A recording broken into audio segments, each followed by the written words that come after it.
கூட்டு கூட்டு வந்த அப்படிங்கிற மாரி ஹீரோயின் சொல்லி சண்டை பிடிக்கிறா. ஹீரோ வந்து, "ஆமா நான் தான் கூட்டு வந்தேன். எனக்கு அப்பயே தெரியும் நீ என்னையோட டேலண்ட்டான்னு. பட் என்னால ஏத்துக்க முடியலங்கிற" மாரி ஹீரோ வந்து சண்டை பிடிக்கிறாங்க. அதுக்கப்புறம் ஹீரோயினும் அழுதுகிட்டே அந்த இடத்த விட்டு வந்துடுறாங்க. பிரிஞ்சு வந்துடுறாங்க. ஹீரோயின் ஹீரோட்ட பேசிட்டு அதுக்கப்புறம் ரெஸ்டாரண்ட்டுக்கு தான் வராங்க. ரெஸ்டாரண்ட் வந்து நம்ம பிசினஸ் பர்சன்ட்ட நம்ம ஹீரோவ பத்தி சொல்றாரு. ஆல்ரெடி உங்களுக்கு தெரியும்ல ஹீரோ, அவரு செஃப்பா இருந்தவரு அப்படிங்கிற மாரி. பிசினஸ் பர்சன் நான் உன்ட்ட ஃபிராங்கா சொல்றேன். உன் அளவுக்கு அவன்கிட்ட திறமை இல்லங்கிற மாரி சொல்றாங்க. அப்ப ஹீரோயின் வந்து கொஞ்சம் சோகமா இருக்கிறாங்க. ஓகே. அதுக்கப்புறம் பிசினஸ் பர்சன், ஓகே உனக்காக நான் பார்க்கறேங்கிற மாரி சொல்றாங்க. அவங்க விட்டுட்டும் வரல. ஹீரோக்காக அவங்களும் கொஞ்சம் எடுத்து பேசியிருக்காங்க.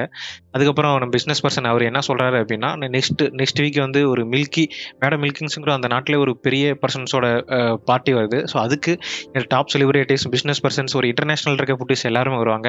அங்க அங்க நமக்கு சான்ஸ் கிடைச்சிருக்கு. அங்க போய் நம்ம வந்து ஃபுட்ட வந்து இது பண்ண போறோம். இது வந்து உன் திறமைய வெளிக்காமிக்கிறதுக்கான இன்னொரு இன்னொரு வாய்ப்புங்கிற மாரி சொல்றாங்க. நம்ம ஹீரோயின் ரொம்ப சந்தோஷப்படுறாங்க. இப்பதான் ஸ்டார்ட் பண்ணி ரெஸ்டாரண்ட் ஸ்டார்ட் பண்ணி 1 ஆர் 2 மந்த்ஸ் ஆகுது. அதுக்குள்ளேயே நெறைய ஃபேமஸ் ஆயிட்டாங்க. பட் இந்த ஈவென்ட்ல அவங்க பார்ட்டிசிபேட் பண்றது மூலியமா இன்டர்நேஷனல் லெவல்ல இன்னமும் பெருசா அவங்க ஃபேமஸ் ஆவாங்கிற மாரி விஷ்ணுவர்தன் சொல்றாரு. அதுக்கப்புறம் அன்னைக்கு நைட் ஆகுது. நம்ம ஹீரோயின் வந்து அவங்க ஃப்ரெண்ட்ஸ் கால் பண்ணி கூப்பிடுறாங்க. யாரும் வரமாட்றாங்க. அவங்கவங்க எல்லாம் அவங்க ஒர்க்ல அவங்க ஃப்ரெண்ட்ஸ் கூட பிஸியா இருக்காங்க. அதுக்கப்புறம் அவங்க தம்பிகிட்ட கால் பண்ணி பேசிட்டு இருக்காங்க. அவங்க தம்பியுமே ரொம்ப சோகமா வீட்டுக்கு வாங்கிற மாரி கூப்பிடுறாங்க. அப்பா டிஸ்சார்ஜ் வரப்போறாரு. கடைக்கு வா, வீட்டுக்கு வாங்கிற மாரி கூப்பிடுறாங்க.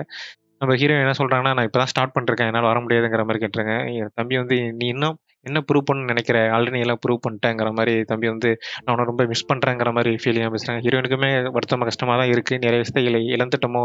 நெறைய விஷயம் இழக்கிறோமோங்கிற மாரி ஹீரோயின் ஃபீல் பண்றாங்க. ஃபோன் பேசிட்டு இருக்கும்போதே யாரோ அந்த ரெஸ்டாரண்ட்டுக்குள்ள வராங்க. ஸோ ரெஸ்டாரண்ட் க்ளோஸ்டுன்னு சொல்லி நம்ம ஹீரோயின் சொல்றாங்க. ஆனா அங்க போய் பார்த்தா, அது நம்ம செஃப் பால் வந்திருக்காரு. ஹீரோயின் அடுத்தது அவங்க பிரிப்பேர் பண்ண நியூவான டிஷ்ஷஸ் எல்லாத்தையும் செஃப் பாலுக்கு கொண்டாந்து குடுக்குறாங்க.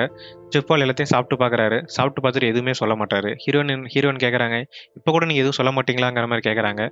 நம்ம செஃப் பால் சொல்றாரு, "என்னோட கமெண்ட்ஸ் இப்ப முக்கியம் கிடையாது. எல்லாரும் உன் ஃபுட்ட சாப்பிடுறாங்க. நீ ரொம்ப ஃபேமஸ் ஆயிட்ட." அந்த பிசினஸ்மேன் எல்லா பணக்காரங்கட்டயும் உன்னையும் உங்க ஃபுட்டையும் கொண்டு போறாங்க. ஸோ அவங்க பணக்காரங்களும் உன் ஃபுட்ட செலிப்ரேட் பண்றாங்க.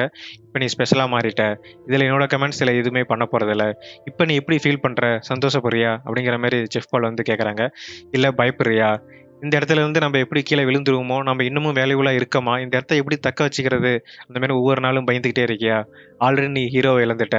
இது ஜஸ்ட் ஸ்டார்ட்டிங் தான். இன்னும் நீ இப்ப இழக்க வேண்டியது நெறைய இருக்கு. அதுதான் இந்த வெற்றிக்கான வேல. சரி அதுக்கப்புறம் நம்ம மேடம் மில்கி பாட்ல கூடிய சீக்கிரம் பார்க்கலாங்கிற மாரி நம்ம செஃப் பால் சொல்றாரு. நம்ம ஹீரோயினுக்கு புரியல. அதுக்கப்புறம் என்னன்னு கேட்கறாங்க. நான் என்ன சொல்ல வரேன் அப்டின்னா, மேடம் மில்கி பாட்டுல உன்ன மட்டும் அவங்கள ஹையர் பண்ணல. என்னையும் தான் ஹையர் பண்ணிருக்காங்கன்னு சொல்றாரு. ஸோ ஆக்சுவலா அடுத்த சீன் என்னன்னா அப்டின்னா, இந்த கிட்டத்தட்ட இந்த பாட்டு வந்து ஒரு குருக்கும் சிஷ்யக்குமான ஒரு போட்டி மாதிரி நம்ம செஃப்